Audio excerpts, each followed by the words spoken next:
Hello everyone, welcome back to online पढ़ाई। और कैसे हो सब, कैसे चल रही है आपकी एग्जाम की प्रिपरेशन।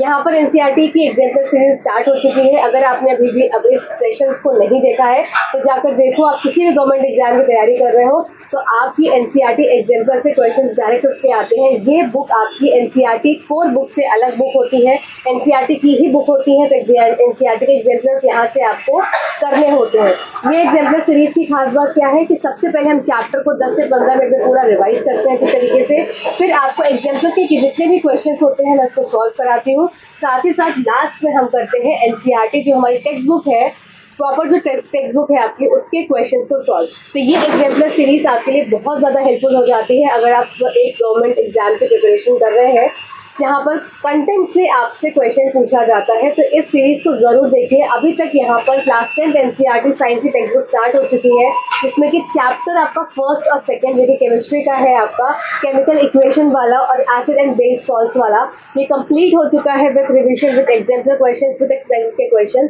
तो इस सीरीज को नहीं देखा है, इन चैप्टर्स को नहीं देखा है तो जाओ, कमेंट सेक्शन में आपको लिंक मिल जाएगा। इवन आपको मैं डिस्क्रिप्शन में ही पिन कर दूंगी, वहां पर भी देख लेना। प्लस आपको टेलीग्राम चैनल से जुड़ जाना चाहिए क्योंकि लेटेस्ट अपडेट के लिए वहाँ पर आपको हर चीज़ मिलती है। इसके साथ साथ आज यहाँ मेटल एंड नॉन मेटल्स हम करने जा रहे हैं। ये chapter metal and non metal का 15 मिनट में हमने रिविजन किया है। उसके बाद आपको मिलेंगे इसके एग्जाम्पल क्वेश्चंस। तो आज रिविजन के साथ साथ मैंने यहाँ पर 10 एग्जाम्पल क्वेश्चंस करवाए हैं। इसके बाद आपको जो नेक्स्ट सेशन मिलने वाला है उसमें लगभग आपको 40 क्वेश्चंस करने हैं, जिसमें कि 30 कम से कम आपके एग्जाम्पल क्वेश्चंस रहेंगे। और उसके अलावा आपके एनसीईआरटी जो टेक्स्ट बुक है जो आप पढ़ते हैं स्कूलों में, तो उससे आपके एमसीक्यूज मैंने फ्रेम किए हुए हैं, मतलब एक्सरसाइज के क्वेश्चंस हैं। तो इस सीरीज को जरूर देखिए। और किसी भी गवर्नमेंट एग्जाम की तैयारी कर रहे हो तो ये सीरीज आपके लिए बहुत ज्यादा हेल्पफुल है। इसको कर देखो। जब आप पूरी टेक्स्ट बुक खत्म कर लोगे तब आपको लगेगा एक कॉन्फिडेंस अलग कि मेरी साइंस अब पूरी अच्छी तरीके से एनसीईआरटी बेस्ड साइंस प्रिपेयर हो चुकी है। तो चलो आज के सेशन को देखो, कैसा लगता है सेशन जरूर बताया करो, जिससे कि मुझे भी लगे कि आप मोटिवेट हो रहे हो कि नहीं हो रहे हो उन सेशन से। ये सारे सेशंस आपके लिए मैंने फ्री ऑफ कॉस्ट सेशन की तरफ चलते हैं। और कैसा लगा सेशन? प्रॉपर्टीज में आपको सबसे पहले समझना ये है कि मेटल्स जो होते हैं मेलिएबल होते हैं और डक्टाइल होते हैं, मतलब अगाध वर्ग और आपके तन्ने होते हैं। अब यहाँ पर एग्जाम में एक्सेप्शन से क्वेश्चन आता है तो सबसे ज्यादा मेलिएबिलिटी पूछी जाए, अघात वर्ता पूछी जाए या सबसे ज्यादा तन्यता पूछी जाए तो आपका यहाँ पर हो जाएगा आपका गोल्ड और सिल्वर। और यहाँ पर बहुत ज्यादा तन्ने की बात करी जाए तो आपका हो जाएगा आंसर गोल्ड। ठीक है, एक्सेप्शन से ही क्वेश्चन आते हैं। अब मेटल्स क्या होते हैं, बहुत अच्छे चालक होते हैं जिसके ऊष्मा और इलेक्ट्रिसिटी के, तो ऊष्मा और विद्युत के। बेस्ट कंडक्टर ऑफ हीट जो है यहाँ पर वेरी इंपॉर्टेंट है, ये आपका सिल्वर एंड कॉपर होता है। यहाँ पर आप इन सब चीजों पर सर्कल लगाएंगे और लिखते जाएंगे अपने पेपर में। ठीक है, लेड एंड मर्करी क्या होते हैं, they are poor conductor of heat. आपसे एग्जाम में एज सच ऐसी स्टेटमेंट दे दी जाएंगी और आपसे पूछा जाएगा, इसलिए आपके लिए ये इंपॉर्टेंट लाइंस है। मेटल्स क्या होते हैं, लस्ट्रस होते हैं, शाइनी होते हैं। अब आप इसको एग्जाम्पल क्वेश्चंस को जब देखेंगे तब समझ में आएगा किस तरह से ये वाले प्रॉपर्टीज से आपके क्वेश्चंस बने हैं और एज सच उतर कर आते हैं। तो ये शाइनी होते हैं और इनको पॉलिश किया जा सकता है। इसका मतलब मेटल्स जो होते हैं ये डल नहीं होते, ठीक है, ये बुझे हुए नहीं होते, ये चमकदार होते हैं। मेटल्स होते हैं जो है ये सॉलिड एट रूम टेम्परेचर, ठोस होते हैं आपके रूम टेम्परेचर पर, एक्सेप्ट मरकरी जो कि क्या है, लिक्विड है। इसीलिए यहाँ पर आपके एक क्वेश्चन बनता है कि स्टेटमेंट आ जाएगी all metals are solid at room temperature. अगर स्टेटमेंट आ गई आपके एग्जाम में क्या कि all metals are solid at room temperature, यहाँ पर लिखा है ये, तो यहाँ पर लिख दिया all metals are solid at room temperature, तो क्या होगा आपका आंसर? आपका ये आंसर हो जाएगा नहीं, ऑल मेटल्स नहीं होते सॉलिड एट रूम टेम्परेचर। यहाँ पर mercury is a metal and that is exception, जो कि क्या है, आपका एक लिक्विड है, तरल पदार्थ है। नेक्स्ट बात, मेटल जो होते हैं टफ एंड स्ट्रॉन्ग होते हैं, सोनरस होते हैं, जिसको टन टन की आवाजें हमें सुनाई दे सकती हैं। ये आपका एक और एक्सेप्शन वाला है, वेरी इंपॉर्टेंट, कि metals have high melting point, का गलनांक बहुत उच्च होता है, एक्सेप्ट गैलियम एंड सीजियम, जिसका मेल्टिंग पॉइंट जो आपका गलनांक होता है क्या, लो। यहां से जितने भी एक्सेप्शन है आपको याद रखने हैं, बहुत इंपॉर्टेंट है। These two metals will melt if you kept them on a palm. अब आपके एग्जाम में एक और क्वेश्चन आता है कि ऐसा कौन सा मेटल है, आपके स्टेटमेंट्स में आपसे पूछा जाएगा ऐसा कौन सा मेटल है जो कि आप जैसे ही पाम पे रखते हैं वो गल जाता है, तो that is gallium and caesium and very important. ठीक है, आई होप ये स्लाइड आपको याद हो गई होगी कि हमने क्या पढ़ा, मेटल कैसे होते हैं, मेलिएबल होते हैं, डक्टाइल होते हैं। और आपके इसमें मोस्ट मेलिएबिलिटी की बात करी जाए, सबसे ज्यादा आपका घातवर्ता की बात करी जाए तो आपका सिल्वर और गोल्ड, और सबसे ज्यादा डक्टाइल की बात करी जाए तो ये आपका क्या हो जाएगा, गोल्ड। तो ये देखो एनसीईआरटी की लाइंस है, इसलिए इसमें कोई विवाद मत खड़ा करना। ठीक है ना। Metals are good conductor of heat and electricity होते हैं। यहाँ पर एग्जाम आपसे क्वेश्चन पूछा जाएगा, बेस्ट कंडक्टर किसका है, हीट का सिल्वर एंड कॉपर है, वेरी इंपॉर्टेंट। ठीक है, लेड और मरकरी पुअर कंडक्टर हो जाते हैं इसके। नेक्स्ट बात करते हैं, मेटल को लस्ट्रस है, शाइनी नहीं होते, शाइनी होते हैं, इसका मतलब ये डल नहीं होते। नेक्स्ट क्या है, ये सॉलिड एट रूम टेम्परेचर का एक्सेप्शन हो जाएगा आपका मरकरी। फिर ये आपके हो जाएंगे मेल्टिंग पॉइंट्स, किसका आपका उच्च मेल्टिंग पॉइंट होता है सभी मेटल्स का। पर यहाँ पर अगर स्टेटमेंट आ गई क्या, ऑल मेटल्स का सभी जो गलनांक है ये उच्च होता है, तो आपका हो जाएगा नहीं भाई, क्योंकि यहाँ पर एक्सेप्ट हो जाएगा गैलियम एंड सीजियम, जिसका क्या होता है न्यूनतम आपका गलनांक पाया जाता है। ठीक है, नेक्स्ट चलो फटाफट से अगली स्लाइड की तरफ। यही आपकी हिंदी में लिखी है, मैं हिंदी में समय नहीं बर्बाद करूंगी, मैंने आपको हिंदी में पढ़कर बताया। ठीक है, physical properties of non metal क्या हो जाएंगे आपके, नॉन मेटल कैसे होते हैं, ब्रिडल होते हैं, भंगुर होते हैं, और they are neither malleable not ductile. इसको आप ना ही, मेलिएबिलिटी और डक्टिलिटी का क्या मतलब है, इसको आपको या तो तार में या आप शीट्स में बना सकते हैं। अच्छा, ये पॉइंट आपका रहेगा, या तार में बना सकते हैं या आप इसकी शीट्स बना सकते हैं। जैसे कि सिल्वर की आप शीट्स बहुत अच्छी से बना सकते हैं। कहां पर इसका इस्तेमाल होता है, मिठाइयों में इसका इस्तेमाल होता है। नॉन मेटल्स क्या होते हैं, they are bad conductor of heat and electricity except graphite. Graphite is a non metal but it is a good conductor of heat and electricity, very important exception. आपके एग्जाम में exception से questions आते हैं। Non metals are non lustrous होते हैं, dull होते हैं and can not be polish except iodine. Iodine is a non metal, एक नॉन मेटल है, पर उसके अलावा उसके साथ साथ वो कैसा है, वो आपका चमकदार नॉन मेटल है। तो एक्सेप्शन जितने भी हैं इससे आपसे क्वेश्चन पूछे जाते हैं, very important for all the government exams. Non metals में भी सॉलिड, लिक्विड और गैसेस एट रूम टेम्परेचर। अब देखो लिक्विड क्या हो जाएगा आपका, bromine is a non metal and that is liquid at room temperature. ठीक है, non metals can neither be tough as a strong, carbon, sulphur, iodine, ये सब इसके एग्जांपल्स हो गए। आई होप ये स्लाइड आपको याद हो गई होगी। समय जा रहा है पर आपकी रिवीजन होता चला जा रहा है। चलो फटाफट से आगे बढ़ते चलेंगे। तो हमने यहाँ पर बहुत इंपॉर्टेंट चीजें क्या समझी, हमने पहली इंपॉर्टेंट चीजें ये समझी कि मेटल्स होते हैं भंगुर होते हैं, फिर इसमें मेलेबिलिटी और डक्टिलिटी की प्रॉपर्टी नहीं होती। एक्सेप्ट ग्रेफाइट वाला हमने देखा कि बैड कंडक्टर होते हैं, पर जो ग्रेफाइट है it is a good conductor. होता क्या है ये नॉन मेटल। ठीक है, यहाँ पर आयोडीन है नॉन मेटल पर है कैसा, लस्ट्रस, चमकदार। ब्रोमीन है आपका नॉन मेटल और जो कि लिक्विड है। ठीक है, फिर आपका हमने देखा ये सारे पॉइंट्स आपके इंपॉर्टेंट जो कि हो गए। चलो आगे बढ़ते हैं फटाफट से। नेक्स्ट बात कर लेते हैं क्या, एल्कली मेटल जो क्षारीय धातु होती है, दे आर सो सॉफ्ट। ये अब कौन कौन सी क्षारीय धातु होती है आपकी कि ये इतनी ज्यादा सॉफ्ट होती हैं। अब क्यों इतनी सॉफ्ट होती है, because they have low densities and low melting point, very important. आपको स्टेटमेंट लाइन में पूछा जाएगा कि क्षारीय धातु जो होती है they can cut with a knife, yes it is true.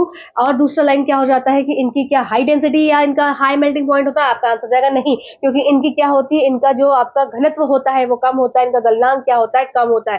दो इंपॉर्टेंट पॉइंट आपके अल्कली मेटल से आपको याद हो गए होंगे। चलिए आगे स्लाइड पे चलते हैं।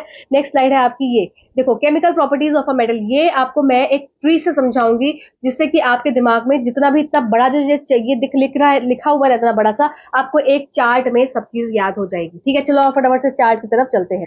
चलो आ जाओ फटाफट से ट्री के ऊपर, और जो जो पॉइंट मैं लिखती जा रही हूँ उसको नोट करते जाना। बहुत इंपॉर्टेंट पॉइंट मैं यहाँ पर नोट कर रही हूँ। देखो मेटल की रिएक्शन किसके साथ हो रही है, ऑक्सीजन के साथ हो रही है, तो ये क्या बनाएगा, ये आपका मेटल ऑक्साइड बनाएगा। फॉर एग्जाम्पल यहाँ पर देखो, अगर कोई मेटल है मेरे पास, फॉर एग्जाम्पल जैसे जिंक है, जिंक ने ऑक्सीजन से कब अभिक्रिया करी, जिंक एक मेटल है, क्या बनाएगा, जिंक का ऑक्साइड बनाएगा, ZnO बनाएगा। ठीक है, ये ZnO जो बना आपका, अब ये जो ZnO बना ये कैसा है, ये बेसिक इन नेचर है। अब देखो यहाँ पे एग्जाम पे क्वेश्चन आता है आपका स्टेटमेंट फॉर्म में, क्या आता है वो क्वेश्चन, ये बेसिक इन नेचर है। तो आपने देखा था ब्लू लिटमस टू रेड। ठीक है, कोई चीज अगर बेसिक है मतलब वो कैसी है, वो आपकी क्षारीय है। ठीक है, बेस है, वो बेस है तो कैसा है, क्षारीय है। तो बेस होता है वो क्या कन्वर्ट करता है, आपका रेड टू ब्लू में कन्वर्ट करता है। ठीक है, तो यहाँ पर आपका क्वेश्चन आता है कि ये अगर इस तरह से है, एक सिंपल एक स्टेटमेंट दी जाती है, when a metal react with oxygen it form it oxide form. अब ऑक्साइड फॉर्म बन गई तो वो क्या करेगी, वो रेड लिटमस टू ब्लू में कन्वर्ट करेगी कि ब्लू टू रेड कन्वर्ट करेगी। ये आपके एग्जाम में क्वेश्चन पूछा जाता है, तो आपका आंसर हो जाएगा व्हेन इट इज बेसिक। कोई भी चीज अगर बेसिक आ रही है तो वो क्या कन्वर्ट करेगी, वो हमेशा रेड टू ब्लू में कन्वर्जन करेगी। तो रेड टू ब्लू में कन्वर्जन आपका हो जाएगा जब भी कोई भी ऑक्साइड्स आपके मेटल के होंगे, और वो मेटल के ऑक्साइड्स कैसे होते हैं, बेसिक इन नेचर होते हैं। बेसिक इन नेचर होने के कारण से रेड लिटमस टू ब्लू में तो वो कन्वर्ट करते हैं। पहला पॉइंट आई होप आपका क्लियर हो गया होगा। आइए दूसरा पॉइंट क्लियर करते हैं। अब बात करते हैं जो मेटल के ऑक्साइड्स होते हैं, ये हमारा मेटल का ऑक्साइड बना है, ये कैसा होता है, ये आपका एम्फोटेरिक ऑक्साइड्स होते हैं। एम्फोटेरिक ऑक्साइड्स का मतलब क्या हो गया, ये आपके उभयधर्मी ऑक्साइड्स होते हैं। उभयधर्मी से मतलब हो गया, ये जो मेटल के ऑक्साइड्स हैं ये अभिक्रिया करते हैं किसके साथ, एसिड के साथ भी, और ये साथ साथ ये अभिक्रिया करते हैं आपके बेस के साथ भी। कोई भी एसिड कोई भी बेस। ठीक है, तो मेटल के ऑक्साइड्स जब एसिड के साथ रिएक्ट कर रहे हैं साथ साथ वही मेटल ऑक्साइड आपका बेस के साथ भी रिएक्ट कर रहा है, तो ऐसे मेटल ऑक्साइड्स क्या हो जाते हैं आपके उभयधर्मी या फिर एम्फोटेरिक इन नेचर होते हैं। तो हमने पहली चीज देखी कि मेटल ऑक्साइड्स कैसे होते हैं, बेसिक होते हैं। दूसरी चीज हमने देखी मेटल ऑक्साइड्स आपके क्या होते हैं, एम्फोटेरिक होते हैं। अब ऐसा एग्जाम्पल आपके एग्जाम में पूछा जाता है कि कौन कौन से आपके एग्जाम्पल हो सकते हैं, तो आपके एल्यूमिनियम के ऑक्साइड्स हो गए और साथ साथ आपको जिंक के ऑक्साइड्स हो गए। ये आपके एनसीईआरटी में एग्जाम्पल दिया हुआ है कि आपका एल्यूमिनियम के ऑक्साइड्स हो गए, आपके जिंक के ऑक्साइड्स हो गए, they all are amphoteric in nature, मतलब ये एसिड के साथ भी अभिक्रिया करते हैं और बेस के साथ भी अभिक्रिया करते हैं। नेक्स्ट बात कर रहे हैं कि मेटल ऑक्साइड्स जो होते हैं वो जनरली क्या होते हैं, they are insoluble in water. Generally क्या होते हैं, they are insoluble in water, पानी में अघुलनशील होते हैं मेटल के ऑक्साइड।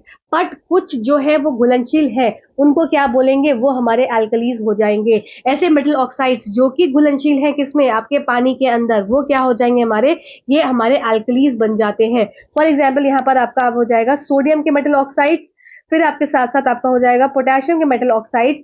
ये जब पानी में, ये घुलनशील है पानी में, तो ये क्या बना लेते हैं, ये आपके एल्कलीज बना लेते हैं। फॉर एग्जांपल NaOH बन गया और आपका KOH बन गया, Na से NOH बन गया और K से KOH बन गया। आपने सिर्फ 4 पॉइंट्स याद करने हैं इसमें कि मेटल जो ऑक्साइड्स बनाता है तो वो बेसिक होता है, फिर एम्फोटेरिक होता है, कुछ सॉल्युबल इन वाटर होते हैं, कुछ इनसॉल्युबल इन वाटर होते हैं। जो सॉल्युबल इन वाटर है वो आपके एल्कलीज फॉर्म करेंगे। बस आपका ये काम खत्म, यहाँ पर आपका ये स्लाइड खत्म। फटाफट से मजा आया, चलो आगे बढ़ते हैं जल्दी से। इस तरह से दूसरे ट्री की तरफ हम चलते हैं। अभी हमने देखा कि मेटल की रिएक्शन किसके साथ हुई, ऑक्सीजन के साथ। अब हम देखेंगे मेटल की रिएक्शन किसके साथ होगी, पानी के साथ। फिर हम देखेंगे मेटल की रिएक्शन किसके साथ होगी, हमारी एसिड के साथ। इसी तरह से करते रहो, फास्ट करते रहो, तभी हमारा रिविजन अच्छी तरीके से हो। चलिए अब अब देख लेते हैं मेटल की रिएक्शन वाटर के साथ। तो देखो अभी हमने जस्ट देखा था पिछला कि मेटल्स क्या होते हैं, सॉल्युबल इन वाटर होते हैं और कुछ इनसॉल्युबल होते हैं। जो इनसॉल्युबल होते हैं वो क्या बनाते हैं, वो आपके एल्कलीज बनाते हैं। अभी जस्ट हमने देखा, तो जो मेटल्स सॉल्युबल इन वाटर है तो वो क्या बनाएंगे, ये आपके बना लेंगे यहाँ पर मेटल के ऑक्साइड्स और प्लस आपका हाइड्रोजन की गैस रिलीज आउट करेगी। ये जो हाइड्रोजन गैस रिलीज आउट करेगी यही सारा कांड करती है, यही सब कुछ करती है। कभी फायर कैच करती है, कभी फ्लोट करती है, कभी कुछ करती है, मतलब यही सब कुछ कर रही है हाइड्रोजन गैस जो रिलीज आउट हो रही है। साथ साथ आपका मेटल ऑक्साइड बना यहाँ पर, और इसके साथ साथ क्या बनाएगा, जब ये मेटल ऑक्साइड वापस से वाटर के साथ कंबाइन करेंगे तो आपका बन जाएगा मेटल, आपके हाइड्रोक्साइड्स बन जाएंगे। ठीक है, मेटल MOH लिख दिया, मेटल हाइड्रोक्साइड्स बन जाएंगे। अब यहाँ पर हमको देखना है कि जो रिएक्टिविटी सीरीज आपने पढ़ी होगी, आपका पोटेशियम सोडियम, इस तरह से आपका potassium sodium calcium aluminium magnesium, जो आपकी कालू नाम का मदारी आलू जरा पी के पकाता है, मैंने कई बार आपको याद करवाई है। अगर आपने नहीं याद करी है तो अभी रिएक्टिविटी सीरीज आगे आएगी, मैं आपको याद करवा दूंगी। तो यहाँ पर हम बात समझ रहे हैं कि मेटल की रिएक्शन जब आपके साथ वाटर के साथ हो रही है तो क्या बना रहा है, metal oxide of water, sorry hydrogen gas release out हो रही है।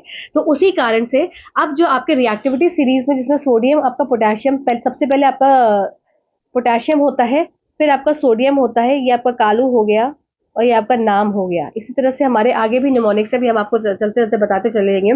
तो जो आपका सबसे पहला हाई इन रिएक्टिविटी सीरीज है पोटेशियम और सोडियम, ये इतनी जल्दी विगरसली रिएक्ट कर लेता है किसके साथ, आपके वाटर के साथ। इसीलिए ये क्या करेगा, जैसे ही ये पानी के संपर्क में आता है तो क्या करता है, इसमें एकदम से एक्सोथर्मिक रिएक्शन हो जाती है और एक्सोथर्मिक रिएक्शन होने के साथ साथ क्या है, कैच कर लेता है फायर। अब फायर क्यों कैच करता है, क्योंकि इसमें प्रेजेंट होता है क्या आपका, इसमें प्रेजेंट होता है हाइड्रोजन। ये हाइड्रोजन कैच कर लेता है फायर को। ठीक है, तो कौन कैच कर रहा है फायर को, हाइड्रोजन। यहाँ पर हाइड्रोजन रिलीज आउट हो रहा है कैल्शियम के साथ। जब कैल्शियम मेटल वाटर के साथ रिएक्ट कर रहा है तो हाइड्रोजन रिलीज आउट इसमें भी हो रहा है। तो हाइड्रोजन रिलीज आउट होने की वजह से यहाँ पर क्या फ्लोटिंग हो रही है, यहाँ पर भी हाइड्रोजन गैस रिलीज आउट हो रही है, इसकी वजह से क्या हो रहा है, यहाँ पर भी फ्लोटिंग हो रही है। फिर इसमें क्या हो रहा है, इसमें ये जो मेटल है एल्यूमिनियम, आयरन और जिंक, ये स्टीम के साथ, वाटर के साथ, मतलब सिंपल वाटर नहीं, फिर आपका कोल्ड वाटर नहीं, किसी के साथ कंबाइन नहीं करता, बल्कि ये कंबाइन करता है किसके साथ, स्टीम के साथ। और आपका एल्यूमिनियम, आयरन और जिंक किसके साथ कंबाइन कर रहा है, आपका स्टीम के साथ। इस बात को याद रखेंगे। और हाइड्रोजन गैस रिलीज आउट करता है, यहाँ पर भी हाइड्रोजन हर जगह, मतलब हर जगह ये हाइड्रोजन रिलीज आउट करता है। तो हमने ये समझा कि जो मेटल है, मेटल जब रिएक्ट करता है किसी वाटर के साथ तो मेटल ऑक्साइड्स बनाते हैं। अब ये मेटल ऑक्साइड्स में सबसे पहला आपका सोडियम और पोटेशियम हमने देखा। तो सोडियम और पोटेशियम आपके मेटल है जो कि आपके हाईली रिएक्टिव मेटल है, कोल्ड वाटर के साथ भी रिएक्ट कर जाते हैं और हाइड्रोजन गैस रिलीज आउट करते हैं, जो कि एक्सोथर्मिक इन नेचर है और आपका हीट रिलीज आउट करता है किस फॉर्म में, एकदम से फायर कैच करता है, मतलब बहुत तेज से आग निकलती है। ठीक है, इसीलिए सोडियम और पोटेशियम को कहाँ रखा जाता है, इसी कारण से सोडियम पोटेशियम को केरोसिन के अंदर रखा जाता है। ठीक है, जिससे कि संपर्क में, वातावरण के संपर्क में पानी के साथ ना आकर फायर को कैच ना करे। कैल्शियम आपका पानी के साथ अभिक्रिया करके क्या बनाता है, आपका ऑक्साइड्स बनाते हैं। ठीक है, साथ साथ आपका क्या हो जाएगा, ये आपका फ्लोट करता है क्यों? क्योंकि यहाँ से जो हाइड्रोजन गैस रिलीज आउट करती है वो इसको क्या करती है, फ्लोट करने में मदद करती है। मैग्नीशियम ना ही ठंडे पानी से रिएक्ट करता है, ना ही स्टीम के साथ रिएक्ट करता है, अभी तो ये रिएक्ट करता है आपके साथ हॉट वाटर के साथ, जिसकी वजह से हाइड्रोजन गैस जब रिलीज आउट होती है तो क्या होता है, ये फ्लोट करने लगती है। एल्यूमिनियम, आयरन और जिंक का मैंने बताया कि स्टीम के साथ अभिक्रिया करते हैं। अब यहाँ पर एक और क्वेश्चन आता है, आपकी बची हुई रिएक्टिविटी सीरीज में जो कि आपका लेड, कॉपर, सिल्वर, गोल्ड है, ये पानी के साथ अभिक्रिया नहीं करता। इसका मतलब हाई इन रिएक्टिविटी सीरीज जो ऊपर है, यहाँ रिएक्टिविटी सीरीज आप देखिए, ये रहा आपका रिएक्टिविटी सीरीज, ये इन जो हाई इन रिएक्टिविटी सीरीज है ये हमारे अभिक्रिया कर रहे हैं पानी के साथ, पर जो लो इन रिएक्टिविटी सीरीज है ये हमारे पानी के साथ अभिक्रिया नहीं करते। ठीक है, तो यहाँ पर रिएक्शन विथ वाटर हमारी क्लियर हो जाती है। चलिए आइए अब आगे चलते हैं। अब यहाँ पर कुछ स्पेशल मेटल्स हैं जैसे कि सोडियम और पोटेशियम, ये इतने ज्यादा रिएक्टिव होते हैं क्योंकि पानी के साथ अभिक्रिया कर लेते हैं, जिसको इसकी वजह से हमको इसको केरोसिन ऑयल में रखना पड़ता है। अब यहाँ पर मेटल आए आपके मैग्नीशियम, एल्यूमिनियम, जिंक और लेड, ये क्या करते हैं, ये अपने ऊपर ऑक्साइड की लेयर बना लेते हैं, जिसकी वजह से ये फर्दर ऑक्सीडेशन से बचते हैं। तो आपको ये इंपॉर्टेंट चीजें याद रखनी है। यहाँ पर एक और आपकी पॉइंट आ जाएगा, एनोडाइजिंग। एनोडाइजिंग एक ऐसी प्रक्रिया होती है जिसमें एल्यूमिनियम अपने ऊपर ऑक्साइड की लेयर फॉर्म कर लेता है और इसकी वजह से फर्दर करोजन से बचता है जब ये एयर के संपर्क में आता है। Anodising is a process of forming a thick oxide layer of aluminium. Aluminium develops a thin oxide layer when exposed to air. This aluminum oxide coat makes it resistant to further corrosion.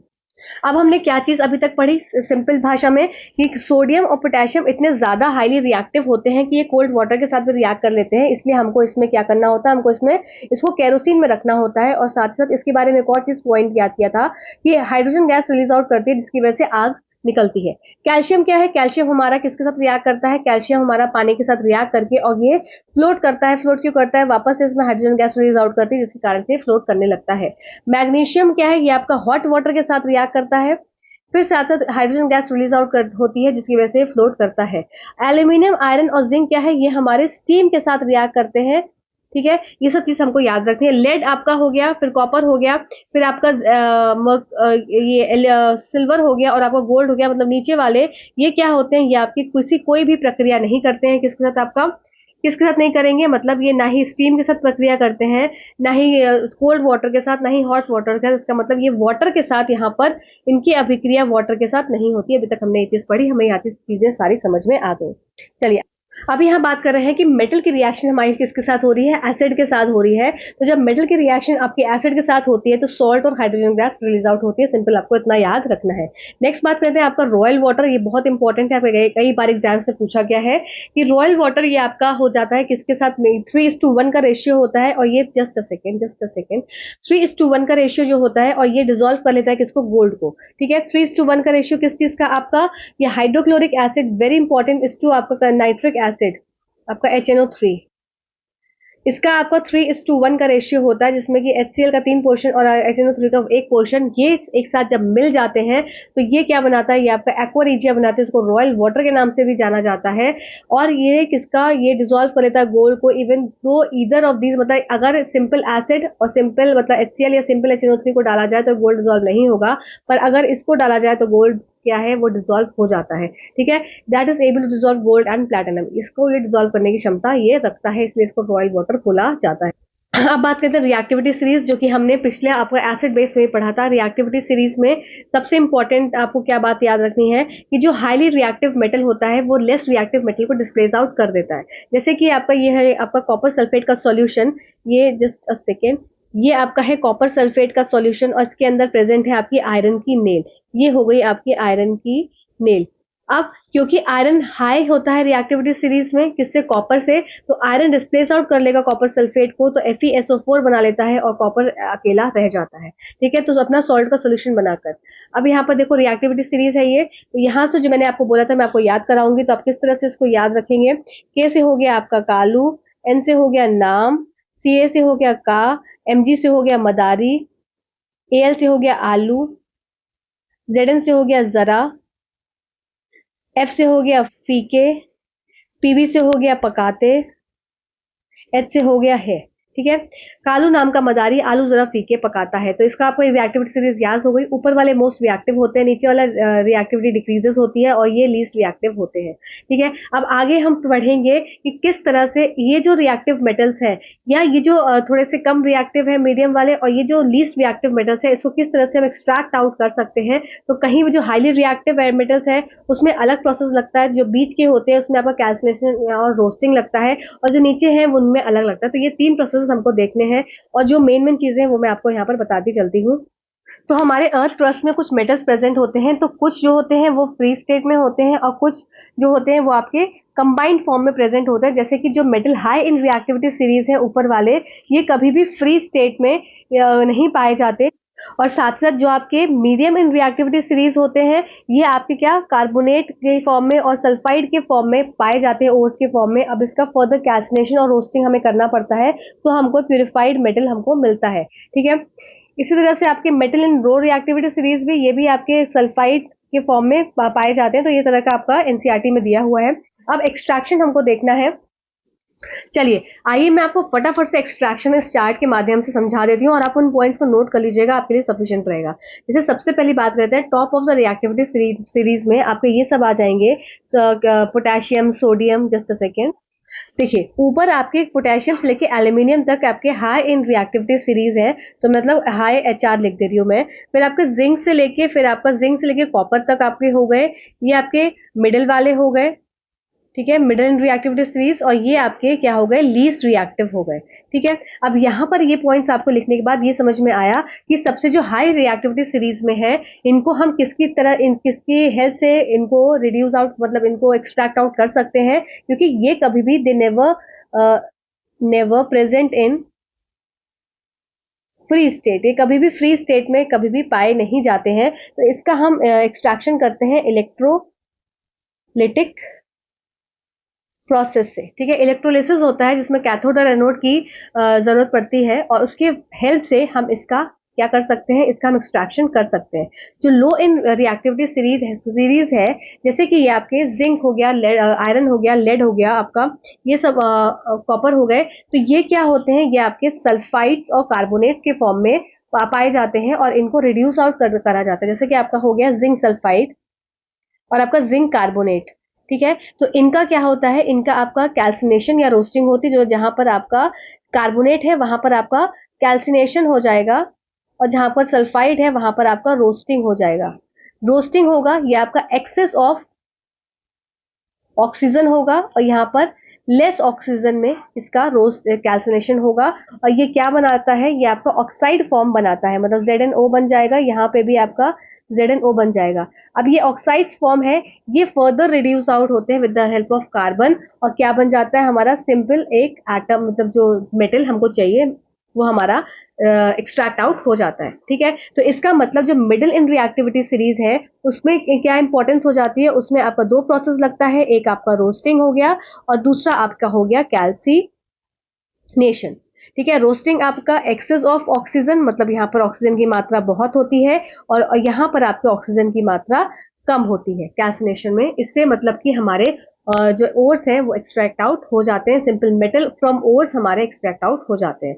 अब जो लो इन reactivity series और least, मतलब least reactive है, ये कैसे होते हैं, ये सिंपल आपके जैसे कि सिंपल आपके हीट से भी ये रिलीज हो, जैसे कि आपका HgS हो गया, इसको सिंपल आप हीट करेंगे तो हीट करने से क्या हो जाएगा, ये कन्वर्ट हो जाएंगे आपके ऑक्साइड्स फॉर्म में, तो HgO हो गया। अब ये HgO को फर्दर हीट करेंगे तो आपका Hg और आपका ऑक्सीजन अलग अलग रिलीज आउट हो जाएगा। यहाँ पर भी हमको क्या चाहिए, ऑक्सीजन की प्रेजेंस चाहिए अच्छे मात्रा में। तो इसका मतलब हम ये सिंपल बोल सकते हैं, जो इन हाई इन रिएक्टिविटी सीरीज है वो फ्री स्टेट में कभी पाए नहीं जाते, उनके लिए इलेक्ट्रोलिटिक आपका एक्सट्रैक्शन प्रोसेस होता है, जिसमें इलेक्ट्रोलिसिस का इस्तेमाल होता है। जो आपके मीडियम रिएक्टिविटी सीरीज में है उसमें क्या होता है, वो आपके सल्फाइड ऑक्साइड्स के फॉर्म में पाए जाते हैं, मतलब सल्फाइड और कार्बोनेट्स के फॉर्म में। तो रिडक्शन इनका किस किस प्रोसेस से होता है, ये आपका कैल्सिनेशन और रोस्टिंग के प्रोसेस से क्या होता है, आपका रिडक्शन होता है।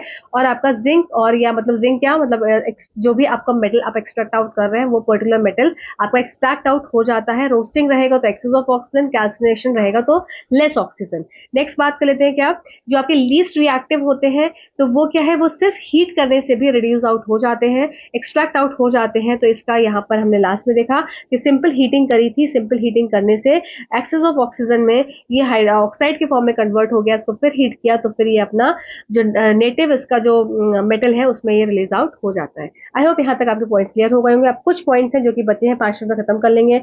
हो सकता हो 10 मिनट से ये वीडियो बढ़ गया है, पर आपका चीजें आपकी पूरी रिकॉल हो रही है।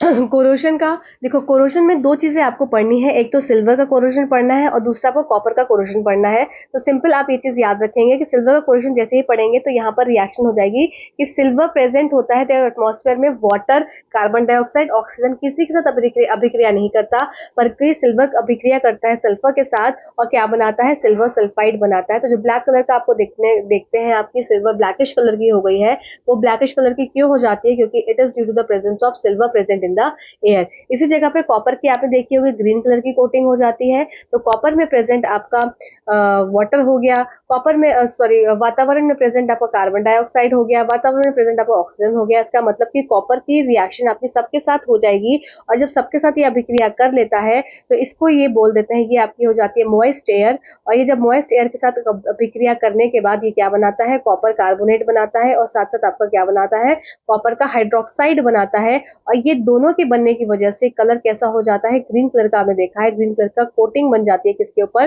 तांबे के बर्तन के ऊपर। ठीक है, तो ये इंपॉर्टेंट चीज थी जो कि आपको याद रखनी है। एक और इंपॉर्टेंट चीज है आपके बुक में आपका जो बचा है, नेक्स्ट है प्रिवेंशन ऑफ कोरोजन। तो प्रिवेंशन ऑफ कोरोजन आप किस तरह से प्रिवेंट कर सकते हैं कोरोजन को, जैसे रस्टिंग ऑफ आयरन है उसको आप ऑयलिंग पेंटिंग से, आप ग्रीसिंग से कर सकते हैं। फिर गैल्वनाइजेशन एक ऐसी प्रक्रिया होती है जहां पर protecting the steel and iron from rusting by coating them with a thin layer of zinc. आप स्टील और आयरन के ऊपर क्या करते हैं, जिंक की एक हल्की सी लेयर बना देते हैं, इसको गैल्वनाइजेशन बोलते हैं। एलॉय क्या होते हैं, मिक्सिंग टू और मोर मेटल्स, या टू और मेटल या नॉन मेटल, या किसी भी तरह से कुछ मिक्सिंग करके क्या होता है, आपका एलॉय तैयार हो जाता है। और एलॉय का सबसे अच्छा एग्जाम्पल हो जाएगा, एलॉय ऑफ मर्करी इज एमालगम। ये सब आपको एग्जाम के लिए याद रखने हैं। जैसे कि आपका हो गया स्टेनलेस स्टील, स्टेनलेस स्टील का एलॉय आप मुझे कमेंट सेक्शन में बताएंगे कि स्टेनलेस स्टील किन किन चीजों से मिलकर बना है। साथ साथ आपका ब्रास हो गया, तो ब्रास में आपका क्या हो गया, आपका ये कॉपर और आपका जिंक हो गया। फिर साथ साथ आपका ब्रॉन्ज में, ब्रॉन्ज कैसे बनता है, ब्रॉन्ज इज एलॉय, तो ये कैसे बनता है, कॉपर और आपका टिन, एसएन हो गया टिन आपका। सोल्डर कैसे बनता है, सोल्डर आपका बनता है आपका लेड और पीवी और आपका टिन से। इसी तरह से आप स्टेनलेस स्टील मुझे बताएंगे कि स्टेनलेस स्टील में कौन कौन से चीजों का इस्तेमाल करके stainless steel as a alloy बनता है। ठीक है, यहाँ पर आपका चैप्टर मोस्टली खत्म हो गया। एक छोटा सा पॉइंट और बचा है, इसको देख, प्रॉपर्टीज ऑफ आयनिक कंपाउंड, आयनिक यौगिकों को के गुण आपको ये पढ़ना है। देखो फिजिकल का नेचर क्या होता है आयनिक कंपाउंड्स का, आयनिक कंपाउंड्स मतलब कि जो आयंस में टूट सके, जैसे कि आपका हो जाएगा MgCl2। तो MgCl2 आपका कैसे हो सकता है, तो Mg2+ और आपका यहाँ पर क्या हो जाएगा Cl2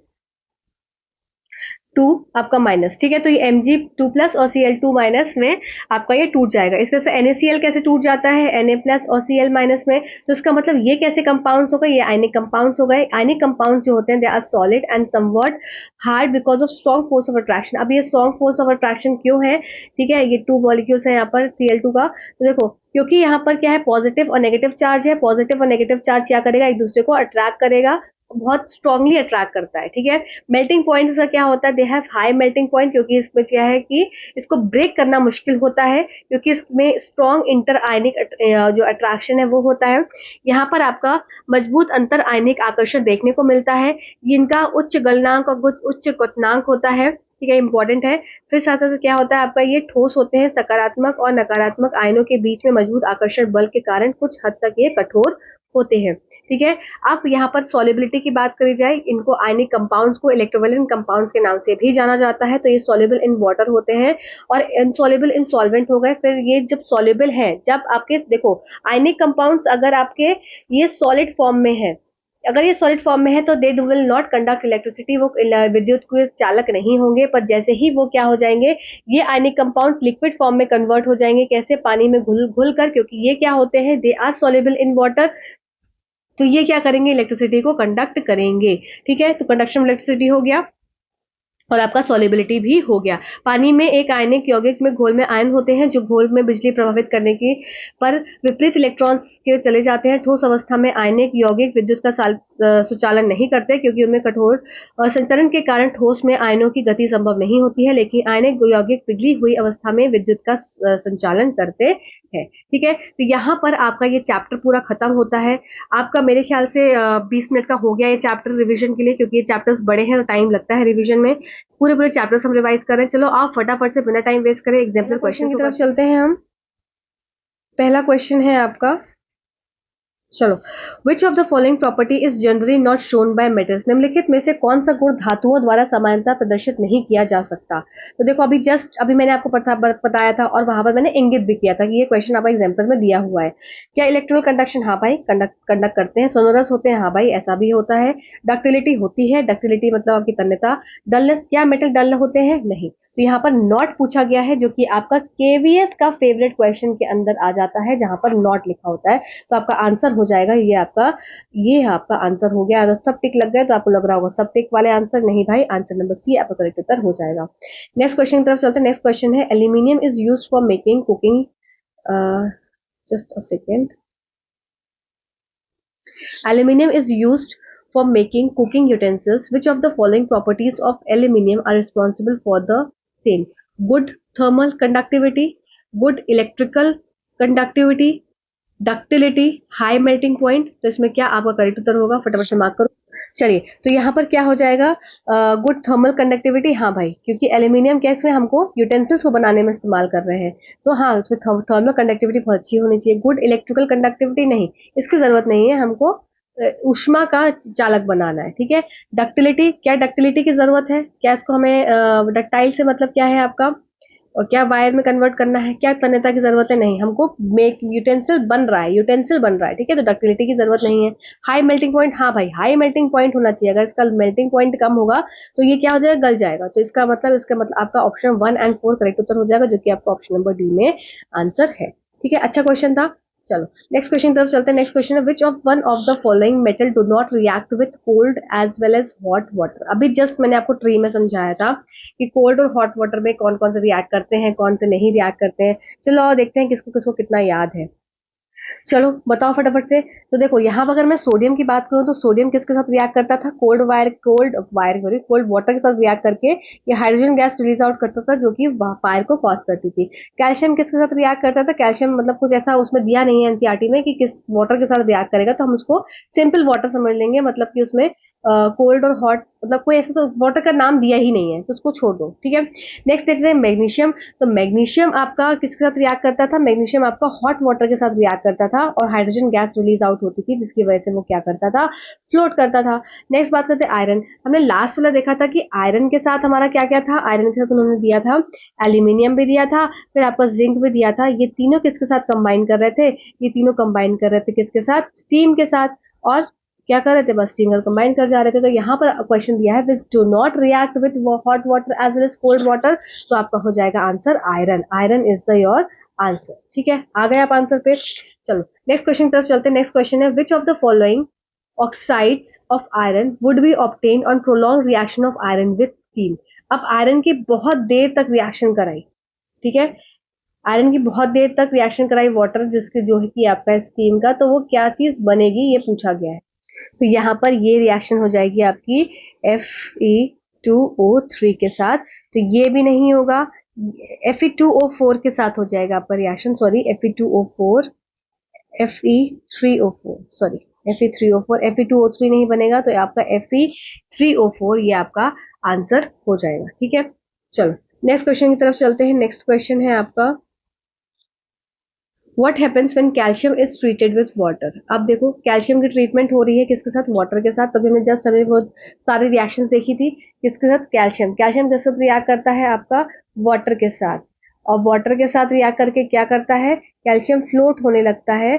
और किसकी वजह से फ्लोट होता है, हाइड्रोजन की वजह से। It does not react with water, तो बिल्कुल गलत बात है। It reacts voluntarily with water, it reacts less voluntarily with water. Bubbles of hydrogen gas form stick the surface of calcium.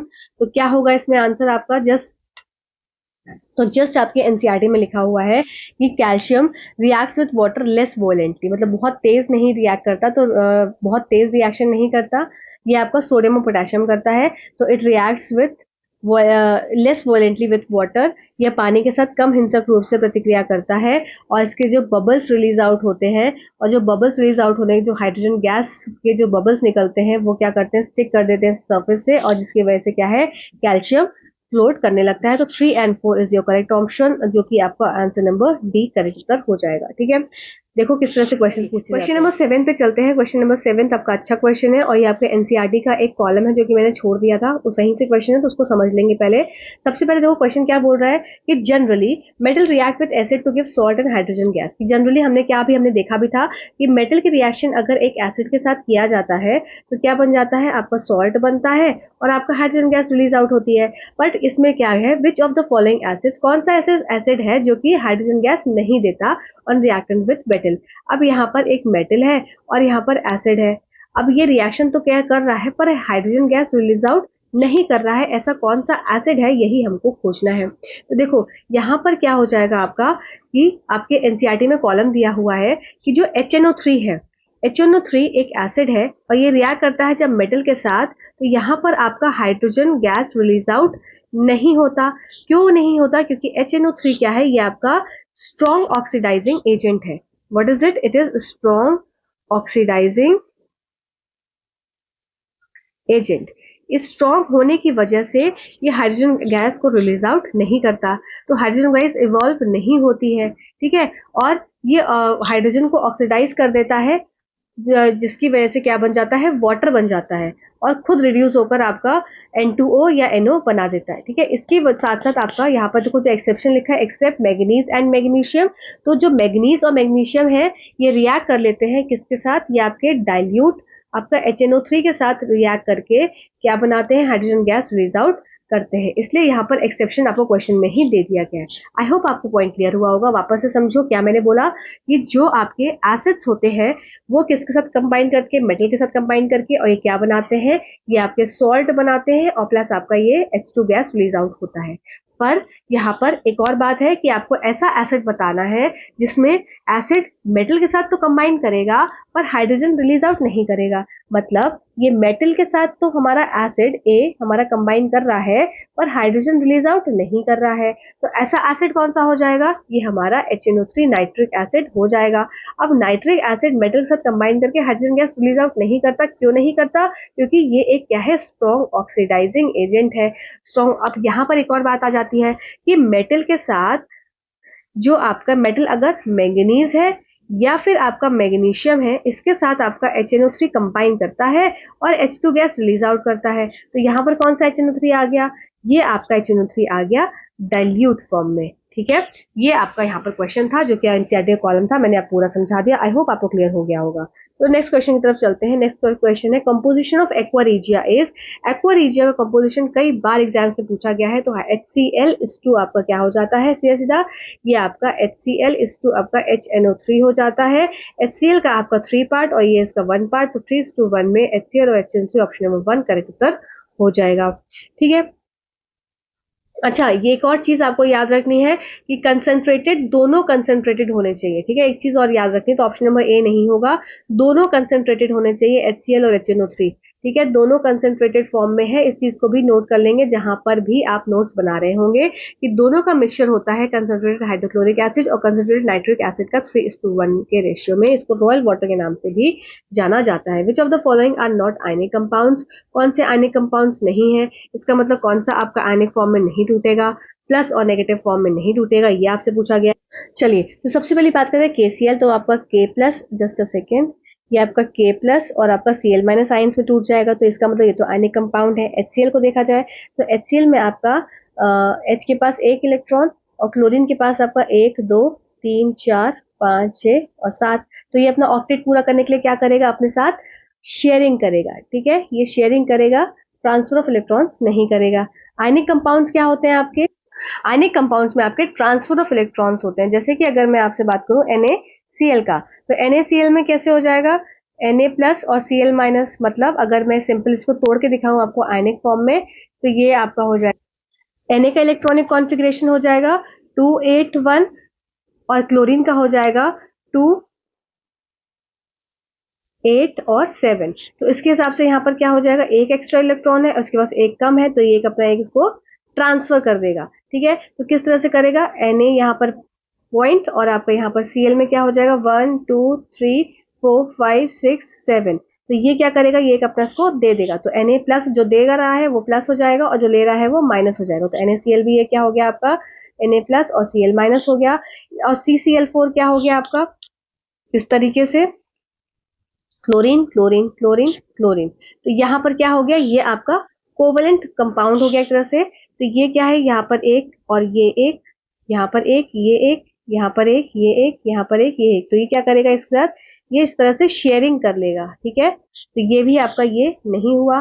ठीक है, HCl भी आपका नहीं हुआ, HCl भी आपका शेयरिंग कर रहा था। और ये आपका क्या है, आयनिक कंपाउंड है। इसका मतलब ऑप्शन नंबर 2 और 3 जो है आपका, this is not a ionic compound, this is a covalent compounds, या ये क्या कर रहे हैं, कोवेलेंट बॉन्ड्स शो कर रहे हैं। ठीक है, चलो नेक्स्ट क्वेश्चन तरफ चलते हैं। नेक्स्ट क्वेश्चन आज का आखिरी क्वेश्चन है और इसी तरह से हम सारे क्वेश्चन को कंप्लीट करेंगे। चलिए, विच of the following properties is not exhibited by ionic compounds. तो ये क्या हो जाएगा, सॉल्युबिलिटी इन वाटर। हाँ, ये हम लोग ने पढ़ा था कि जो आयनिक कंपाउंड्स होते हैं या इलेक्ट्रोवैलेंट कंपाउंड्स होते हैं, ये क्या होते हैं, they are soluble in water, इसलिए क्या करते हैं, पॉजिटिव और नेगेटिव आयन में डिसोसिएट आउट हो जाते हैं। तो ये इसका आंसर नहीं होगा।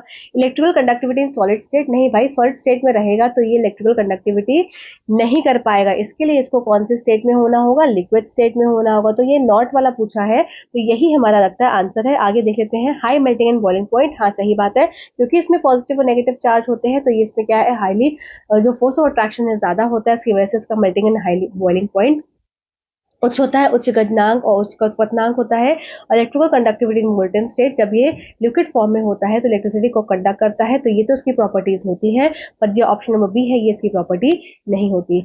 और ये आज का सेशन आपको कैसा लगा जरूर मुझे बताइएगा। इसके बाद के एनसीईआरटी के एग्जाम्पल्स लगभग 30 एग्जाम्पल्स रह गए हैं और कुछ एग्जाम्पल क्वेश्चन है, उसको कंप्लीट करेंगे। कैसा लग रहा है जरूर बताना और इसी तरह से जुड़े रहो, आगे और करते रहेंगे। टाइम लग रहा है। अच्छा हाँ, अब मुझे अप्रैल में जाना है एक शादी में, तो मैं थोड़ा सा बीच में ब्रेक लूंगी 1 वीक का। तो उसमें अपनी चीज़ों को रिवाइज करते रहना। मैं आपके लिए एक काम जरूर करूंगी कि शॉर्ट शॉर्ट वीडियोस डालती रहूंगी थ्योरी के, जिससे कि आप रिवीजन करते रहे एग्जाम्पल्स, फिर हम एक साथ बैठ के कर लेंगे। ठीक है, till then thank you so much watching this video, thank you.